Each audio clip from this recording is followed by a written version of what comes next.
I wish I could give all I'm longing to give. I wish I could live like I'm longing to live. I wish I could do all the things that I can do. Though I'm way overdue, I'd be starting anew. And starting anew we are today with the words there of Nina Simone from her great song, I Wish I Knew How It Would Feel to Be Free, read by my guest, Katy Emck. Katy, welcome to Changemakers, here with the Royal Philharmonic Orchestra and to our Journeys of Discovery. Great to see you. Thank you for having me. It's great to be here. Over the course of these conversations, we explore fundamental questions about what it means to be human that accompany 9 incredible concerts. Today, our themes are redemption and freedom, and my guest today knows a thing or two about both of those. As Chief Executive of Find Cell Work, Katy looks to transform the lives of prisoners and ex-prisoners one step at a time, supporting them to finish their sentences with work skills, money earned and saved, and the self-belief to rebuild meaningful, independent, crime-free lives. And perhaps there is no better depiction of Katy's belief in the power of redemption and freedom than that song by Nina Simone, which she describes as the ultimate song about freedom, release, and the longing we all have to break free of inhibition and to be connected. Katy, well, there you have it. You clearly like Nina Simone. Clearly like, I wish I knew how it would feel to be free. Let's talk about what freedom means to you. Freedom. Well, Nina Simone said it, really. I mean, it is, it's a privilege to be able to give and to be free to give and to do something you love as well. And so that song really speaks to me. And freedom really is doing what you love doing and being able to do it. And not all of us can because we're scared to, we don't have the opportunity, things like that. Yeah, but also a lot of your work with prisoners are in environments where that freedom has been taken away, the absence of choice or decisions. How does the sort of, I suppose, the negative side of freedom work in terms of the absence of it? The constraints of prison. Prisons can be really. The older you get, the more frightening prison is actually, because you understand better if you've been working in them a long time, just how they clip people's wings, and their imaginations, their ability to recover, and so they're really quite tragic places, I find. But within that, you also see that people want to help each other and want to do good. And all the time you see kindness in prison, and prisoners actually can be kind to each other and they respond to kindness and to love, and just like you or I would, but they're really in a dark place, so it means more. So, and at the moment, people are all through COVID, but this is not uncommon. People were locked in a tiny space for 23 hours a day. Many of them had absolutely nothing to do. And there's very little in their cell, and they might be locked up with someone they don't like or they're afraid of or who is dangerous. And the wheels of the day are very, very rigid and very narrow and very slow. And when you sort of like think about your journey, I suppose thinking about, there might be chapter headings in this story in terms of, a world into journalism, a world then into prisons and rehabilitation, and indeed this sort of incredible contribution. Actually, I mean, we'll go into that in a moment. But when you think about the changes in yourself in terms of the journey of discovery that you've been on, what would you share with guests in terms of what you've learned about yourself on the way? Do you think? Oh God, I've learned so many kind of things about myself that I don't particularly like. Like what? Oh God, like I live in my own. I live too easily in my own world, and I kind of. I also have had the experience of doing things I thought very unselfishly, but actually then realizing that I was clinging onto control in many ways, and life can teach you, and you can discover these things often in quite painful ways. So, I don't know. There's a long list of faults I could go into, but I suppose I've also had the privilege to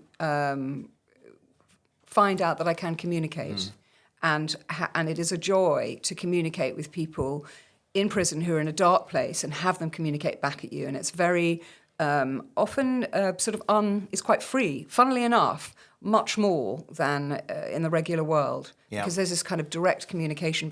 And is that because it's vivid, it's intense? It's intense, and also in a way, everyone's kind of de-rolled. You know, they're in uniform, and you're this odd person in a strange place who doesn't really belong there, actually. And I've had some of my. Actually, yes, that's so. The person who founded the charity Find Cell Work that I got going became a great friend, and I remember once saying to her, "Oh, I've had some of the best moments of my life in prison," and she went, "You know what?" She was like, "Me too." But I think it's that sort of loss of self and that sort of entering into just a project together where you're not trying to manage and control all the time, but you're receiving as well. Now, we've just sat through the dress rehearsal. We're here at the Royal Festival Hall. We've been listening to the musicians, and of course, you know, a lot of what they've been doing is evoking themes and emotions through music. And you've given some great personal sort of tracks and pieces of music that mean something to you. Tell us a little bit about that in terms of the sort of, you know, there are things you've talked about: bravery, honesty, speaking to our true selves. I mean, is that? Well, actually, I don't want to put words into your mouth. How did you feel when you were listening to the orchestra? Well, actually, what I felt was, I was watching the conductor, who was absolutely extraordinary, and thinking about channeling energy and channeling talent and sort of bringing something unified into being. But it's not quite you. It's you and it's not you. And actually, that corresponds to my experience of setting up our prison enterprise, because actually it was about receiving so much kind of talent and commitment and energy from other people and channeling it. And a very uplifting experience, just like the orchestra. Yeah, it's an incredible energy, isn't it? Tell us about Find Cell Work. Well, Find Cell Work was set up to train prisoners in a craft skill from which they could earn money and which they could do while they were locked in their cells. And the idea was that what they would make would be very high quality, and it would be sold to the top of the market, and they would earn money from it. And they would occupy their time by doing this skilled work when they were banged up. So when we talk about craft skills, we talk about things like needlework, we talk about so why that particular area of focus? Why needlework? Why needlework? And not woodwork? Yeah. Well, or for instance, or woodwork has some cooking pretty... Well, exactly. Well, think about woodwork and cooking. They have some pretty big tools. And needlework, actually, a needle is quite small, and you can do it when you're sitting on your bed in your cell. And if you move prison, which people frequently do, you can take it with you in a small bag. And then there's something about needlework as well. And this was sort of, I didn't understand it fully when I started doing the work, and I'm not a needleworker myself, but there's something about the intense focus and detail of it that can release people from the here and now, the kind of mix of concentration and rhythm. So there's a musical side to it, and the sort of precision of it. And a lot of the people we work with... And losing yourself in your work. Losing yourself, absolutely, yeah. Talk us through a little bit about... I mean, I'm imagining that people are listening to this and thinking, well, what do we mean by needlework? What's being produced as because you're going on to help sort of create a market for these goods, aren't you, in terms of selling them on? Tell us a little bit about what the sort of end products are. Well, our main product, what we're known for, is embroidered cushions, often of great beauty, which are very exquisitely stitched.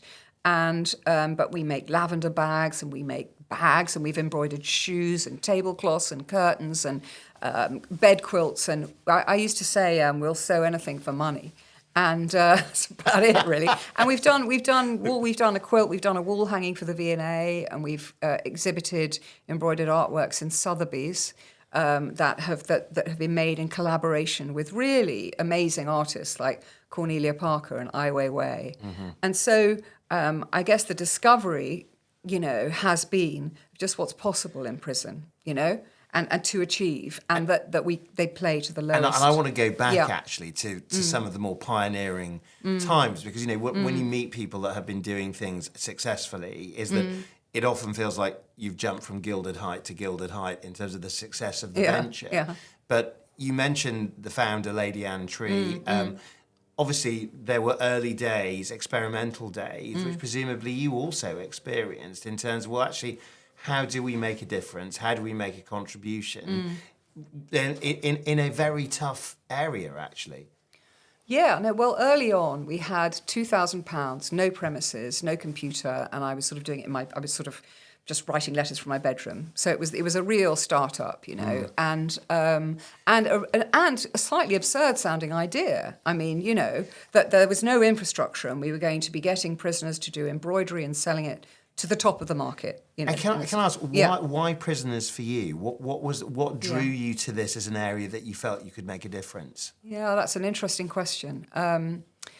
I think I just had a strong sense that life had been unfair on them, and I still honestly feel sort of that social justice feel. I think a feeling about justice, yeah, and I think if you're born into relative privilege, you just have no idea. And I think I was curious about that world. I first worked in prisons when I was 22, and I did theatre in American prisons, which was really terrifying, actually. But I kind of, it sort of pulled me. It really did pull me. And yeah.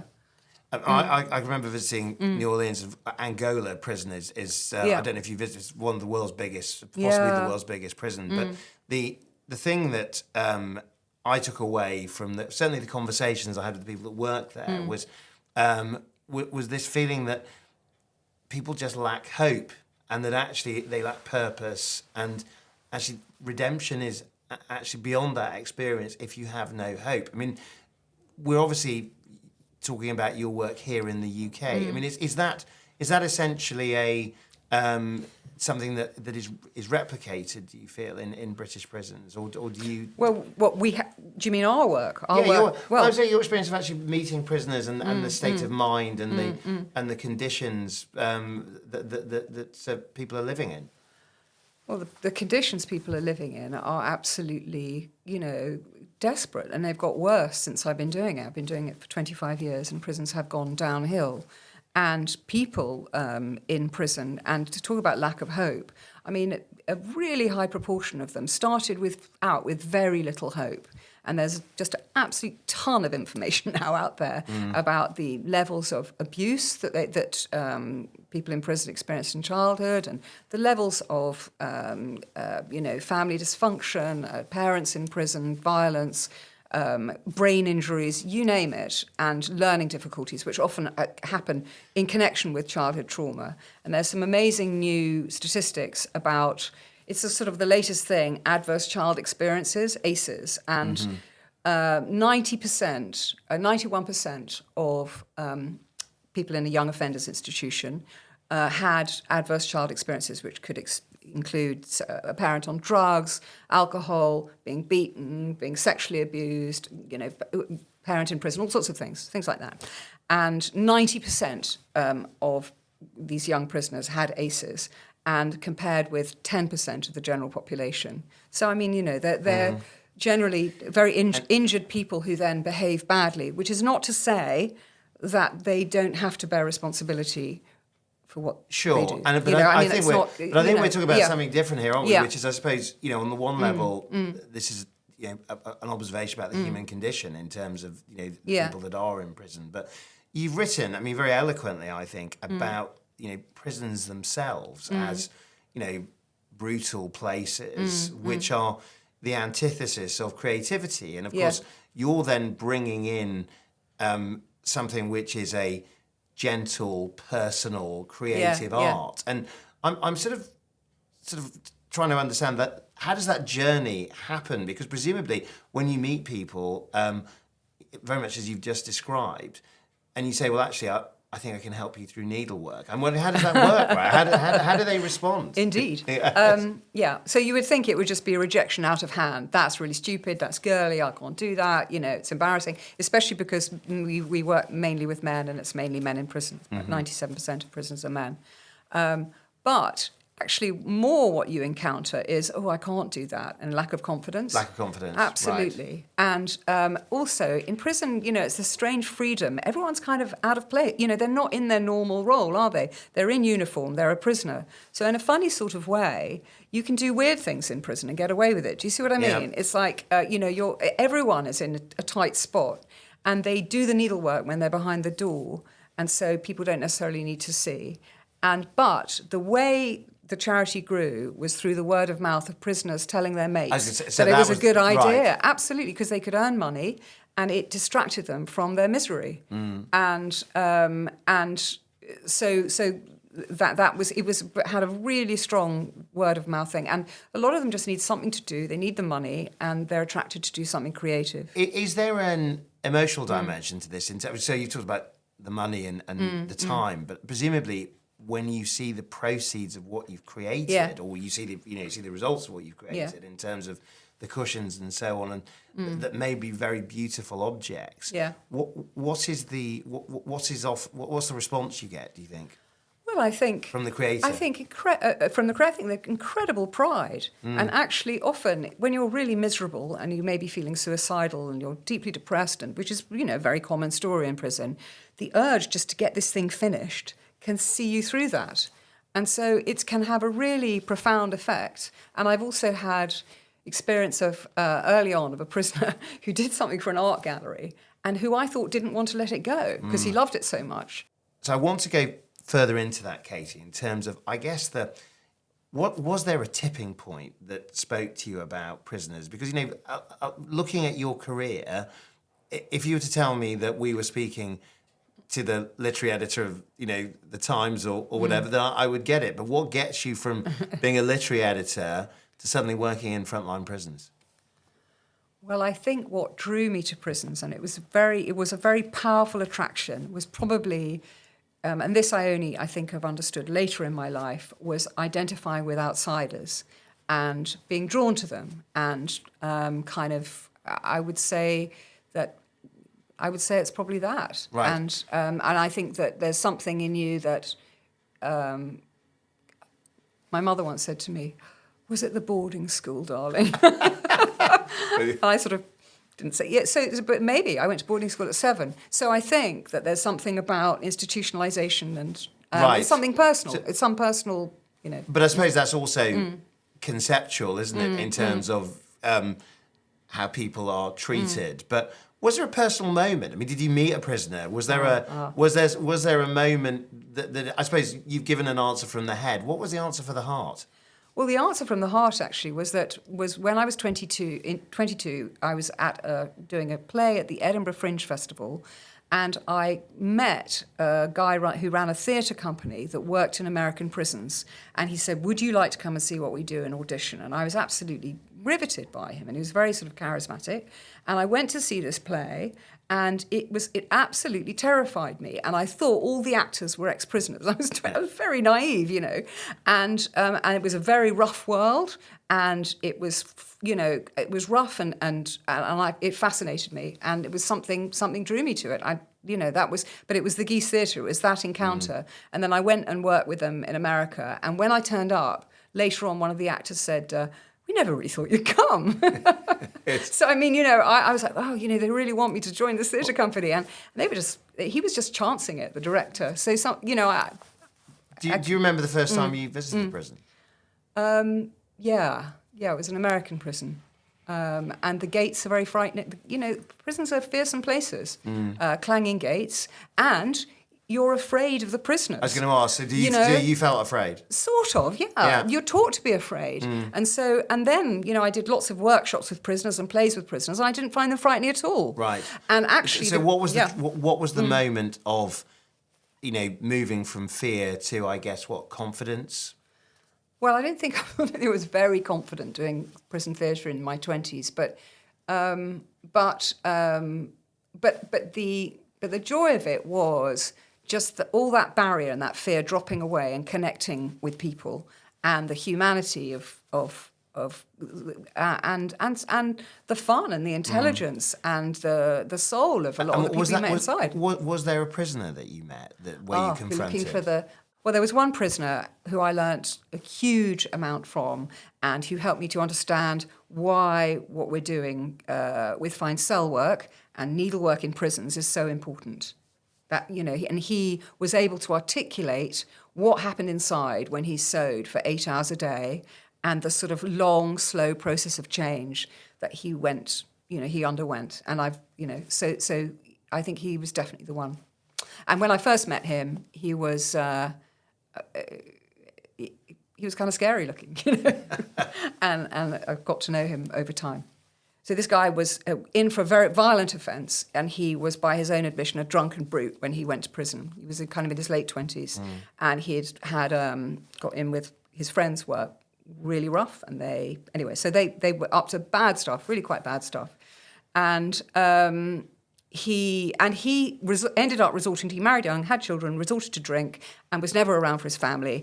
Ended up going to prison in his late 20s, and a serious sentence, about 8 years, and was furious, absolutely furious, and it was everyone else's fault, and he couldn't believe what had happened. And he was, after 6 months inside, he once said to me, anger was the only emotion I understood. It was all about anger and revenge. And it was kind of him and his mates, and being tough and being able to fight. And about 6 months into his sentence, he met another prisoner. He was talking about his, you know, how he was, you know, he couldn't see his kids and how wound up he was about everything. This guy said, why don't you try this? He gave him a piece of, you know, he showed him the tapestry, and he said, it'll take your mind off it, and you can double your prison income. So the prison income was about £30 a month at that time. So you could double it by, you know, sewing and sewing.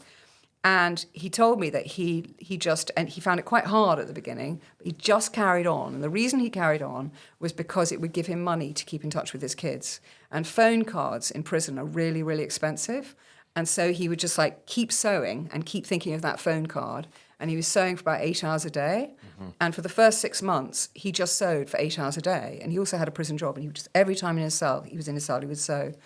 And he started to calm down. Right. And he was doing it. He always says, I was doing it for a reason. He was doing it, he wanted to keep in touch with his kids. So the productivity led to positivity, did it? Yes, and I think it's something very particular to needlework as well. It's just very absorbing.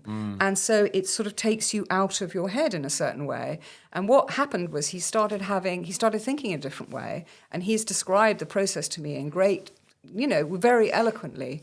And he says that after a while, anyway, it was all about being able to keep in touch with his kids. And after a while, he started being able to look back at his life more dispassionately and sort of see where he'd gone wrong. And, well, I was going to ask that. So I suppose having thought that he hadn't done, you know, it was everyone else's fault. So zoning in on the issue specifically of redemption, I suppose we've spoken quite a bit about freedom, and obviously you're working with people who have had freedom curtailed. But I think you know, obviously prisons are places where people are sent for one side, I suppose, is justice, but the other side is rehabilitation. And a big part of rehabilitation is coming to terms with things. And I suppose, is redemption too strong a word, or actually does it actually capture it in terms of what people, because, you know, what you can point to is people being much less likely to reoffend, having you know, sort of worked with you. But does that equate to redemption? Does it lead to things like regret and remorse, or coming to terms with things, do you think? All the time. And I think people in prison are often dogged by regret and remorse and anger against themselves. I mean, self-harm and suicide are huge issues in prisons. So they carry that, but somehow then you need to move through to some kind of self-acceptance and self-understanding. If you are full of rage and self-hate, then that can be as destructive as anything. And so what with this guy and many people I've seen is they find a process of reconnecting with other people, with their families and with themselves through doing the work. And this guy went on to be the kind of, he really changed his life in prison. It took a long time. And he kept on wanting to beat people up. And he did. And he'd go back to his cell and sew, you know. It was like, oh, God. But apparently you can't sew when you're angry. So I mean, he really, it was a process for him he talked about it as little steps. And sort of by the end of his journey, after about 6 years in prison, he was in a quilting class, and he became the sort of right-hand man of our volunteer who was teaching it. And he did everything, really, to support her and to make sure the right people joined the class and that they had what they needed. And he changed a lot inside, and the creativity helped him, and he definitely was on a search for redemption, because what he realised was it was his fault. Right. You know, it was he had really fucked up, and you know, and sorry. You don't worry. Yeah. There's the RPO. You can say that. Grown-ups, yeah. Badly, and so he wanted to make reparation. And what we see a lot is that people, when they're sewing, when they're saving money, they want to make reparation. They want to be able to contribute something back to their families or the world, which is good. And if that's not a search for redemption, but I think we all have that need, you know. So, but it's worse. I feel very sorry for people who've done bad things, because it's a heavy load to bear as well. Do you get a sense that what you're doing is going to scale? I mean, I mean, is it sort of the thing I'm sort of thinking about? You know, there's that saying about how many examples you need before you've got a trend. You know, so are these things great individual stories, or do they actually add up to a significant trend, do you think? Well, I think. We have very low reoffending rates amongst the people we work with after prison. We can't track everyone we work with because there are issues around data and confidentiality. But so going to scale, yes, it's growing, and it's always grown naturally. And prisons have a deep affinity with craft work and artisanal work, and they always have, and it's always been done in prison because people work with their hands. They haven't all got computers and radios, and they never did in the olden days anyway, and people desperately need something to do. So actually, there is huge potential for more skilled work, artisanal work to be done in prisons, more needlework. Now, you were chosen as a woman of liberty, which celebrated the 100th anniversary of the suffragettes. Tell us a little bit about that, because what I'm sort of thinking about is that I suppose we've spoken about prison as a place where people who are convicted of things are sent, but also suffragettes were sent to prison. I know, and had a strong sense of, you know, and obviously time told a very different story than was being told at that time. I mean, is there an angle there? Is there an element to that in terms of what that award meant to you? And indeed, the lesson of the suffragettes? Well, the lesson of the suffragettes, I mean, after all, Oscar Wilde was in prison. So you went to prison if you were gay, you know. So, I mean, you know, society can make mistakes and change profoundly. And so there, you know, it's not absolute, the justice system. It's very, very fallible. And the women of liberty and the suffragettes did a lot of needlework, and they were amazing polemicists and publicists, and they used prison in the most extraordinary way. And funnily enough, Holloway, which has now been changed into, I don't know, block of flats or something, in a funny sort of way, you know, it was the most famous London and oldest London women's prison. It had been a home to actually quite a lot of inspiring women who had achieved things. And it wasn't just the suffragettes. There was sort of a tradition as well of protest, because actually women, if you look at the statistics on the women in prison who've been abused, it's like 59%. I mean, it's awful, you know. And so they're very, very injured people often. And often people have fought for them, and they have fought for themselves, and amazing things can happen in these places. And I suppose that puts you in a great tradition of people that, you know, I'm thinking about, you know, the Timpson family, others that have really seen that there is a difference that you can make, because there is so often stigma attached to, you know, I have a great friend of mine who's an ex-prisoner, and actually he is the most brilliant human being, the kindest human being, and actually the completely overlooked human being. And I think that, you know, a lot of what you spoke about, I really see that in him. And actually, what I also see is that people can actually change, people can grow. That there are things which are often stepped on that can actually find expression. Yeah. But I suppose a lot of people that might be watching this might say, well, I don't think that's what prison is for. That's not where you should be doing it. I bet there's a riposte to that. Yeah, the riposte. Well, they've had their freedom taken away. Hopefully, justice has been administered, and prisons are very unpleasant places, and you are shamed. Your life has changed forever. It's really hard to get back on your feet when you get out. I mean, imagine going to prison. It's awful. So, I mean, however, if you then take away everything even more, it becomes cruel and people cannot recover. And most of them want to recover. And 97% of prisoners say they don't want to reoffend. That is absolutely tragic because essentially, and I see middle-class people go through prison system and they have more support networks to get back on their feet when they get out. So there's also, so the issue of social justice is there as well. So anyway, I think that prison is the punishment, and you have to give people a chance to redeem themselves and to discover something that makes them feel better about themselves, because most of them feel very, very bad about themselves indeed. And if you enforce that and reinforce it, would you do that with a child? No, because it would damage them too badly, and they wouldn't be able to, And I suppose just thinking about sort of drawing it back to music. I mean, obviously, music is a sensory experience. It's something that affects us emotionally. It affects us at a very soulful level. I mean, do you think in your work that there is a role for music? Because music obviously means a lot to you. I mean, I've reading some of your own sort of views about things that you associate, sort of Bach's cello suites or Lucy in the Sky with Diamonds or whatever it might be, but that actually that it has done something to you. Do you think there's a role for it in prisons? Yeah, absolutely. And music is done in prisons, and it can be absolutely... I once saw a production of West Side Story, and there's that song that one of the gangs all sing. It's basically "I Could Be Good," and there were all these prisoners standing on a balcony singing it with such soul, and everyone, tears, were pouring down the audience's cheeks. So music can be done in prison. There are charities that do it. There's something called the Liberty Choir. There's a kind of prison jazz that's done, and music can have a place in prisons and is needed. And again, the release. Imagine singing in a choir when you're inside, and the kind of just the physical release of the voice.